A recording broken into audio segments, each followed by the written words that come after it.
और मुसलमानों को जनसंख्या कम करने के लिए इसलिए कर रहे कि वो मुसलमान है। तो आप चाहते हैं कि जो आपकी पार्टी होगी, जो बीजेपी, जिसको आप ही मानते हैं कि अपनी नेशनल एग्जीक्यूटिव में या कहीं पर ऐसे रेजोल्यूशन पास करे कि हम मुसलमानों की संख्या को जबरदस्ती कम करेंगे? कानून बनाकर ये देश की जनसंख्या नियंत्रित करने का संविधान का अधिकार है और ये देश में मुसलमानों की जनसंख्या कम करने का कानून बनाकर प्रयास करना चाहिए। हिंदू तो अपने आप कर रहा है, उनको तो लागू क्यों नहीं होना चाहिए? अरे प्रभु जी, हमारे दो नहीं है, हमारे तो हम दो, हमारे एक तक आ गए हैं। क्यों नहीं कहते कानून सबके लिए बने? आप मुसलमानों का नाम बार बार क्यों ले रहे हैं? हम ही हिंदुस्तान में हैं जो समान नागरिक कानून की बात करते हैं। ये सब सेक्युलर फासिस्ट कहते हैं कि कॉमन सिविल कोड नहीं होना चाहिए। कानून क्या है जहाँ राजस्थान में सती हो जाते हैं, अभी भी औरतों को मार दिया जाता है? अरे एकाधिक घटना को हिंदुस्तान की परंपरा मानकर चल रहे हैं। हिंदू परिषद का सबसे बड़ा फेलियर ये है कि हिंदू समाज को सुधारने में आप लोग फेल हुए हैं अभी तक। हिंदू समाज तो अपने आप सुधर रहा है, उनको सुधारने की किसी को जरूरत नहीं है। खत्म हो रहा है अभी तक सब कास्ट में से। हिंदू समाज को गालियां देना बंद कर दीजिए। गालियां देने की परंपरा हमने बहुत सुनी है। हमें कैसे सुधरना हम सोच लेंगे।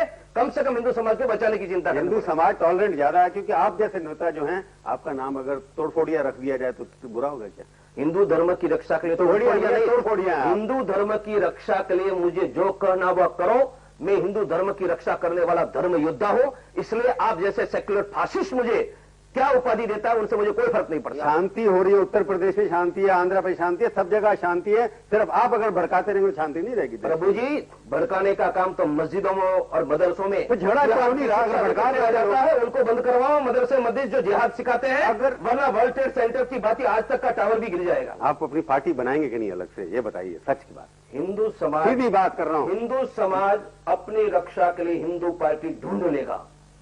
आज की पार्टी से ढूंढेगा या नई पार्टी बनेगा, उसका फैसला तो इतिहास ही करेगा। डॉक्टर साहब एक बताइए, हिंदू नेता कोई राजनीति में बचा है जिसको आप हिंदू नेता मानते हैं, जो आपके जो सिद्धांत है उसके ऊपर चलने की कोशिश कर रहा है? आज कोई है तो 2-4 लोग बचे हुए हैं, या जो आप जिनको जो राजनीति में सब आपसे हट गए क्योंकि आपकी राजनीति खराब है? राजनीति खराब नहीं है। नहीं, मैं पूछ रहा हूँ कोई है बचा हुआ जिसके ऊपर आपको विश्वास है? इस समय विश्वास करने योग्य नेता नहीं है। किसी पॉलिटिकल पार्टी में नहीं है, नरेंद्र मोदी भी नहीं है, उमा भारती भी नहीं है, मोदी नेशनल स्तर पर नहीं है, मैं छोटे प्रांतीय स्तर पर कौन से नेता जिनके नाम प्रांतीय स्तर पर बहुत नेता है, परंतु राष्ट्रीय स्तर पर उनका डिसीजन मेकिंग में कोई स्थान नहीं रहता, इसलिए उसकी चर्चा करने का कोई कारण नहीं। कांग्रेस में भी है, कॉम्प्रोमाइज है, व्यवहार करते हैं।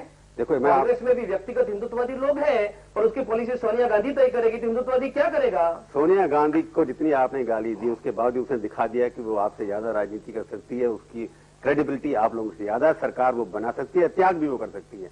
अच्छा, आप सर्टिफिकेट दे रहे हैं? मैं पूछ रहा हूँ, आप जज बन गए हैं? मैं सवाल पूछ रहा हूँ आपसे।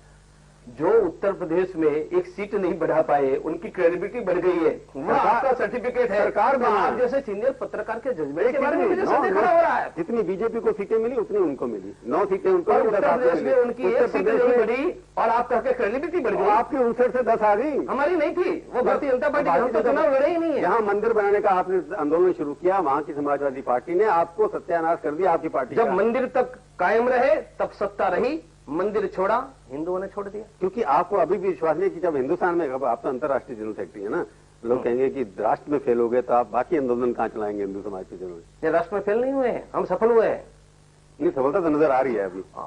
जो प्रधानमंत्री 11 दिन पहले शंकराचार्य के बारे में कहते हैं कि it is not our concern, वह शंकराचार्य 11 दिन के बाद कहने के लिए प्राइम मिनिस्टर मजबूर होते हैं कि शंकराचार्य की सम्मान के अनुसार सुविधा देनी पड़ती है।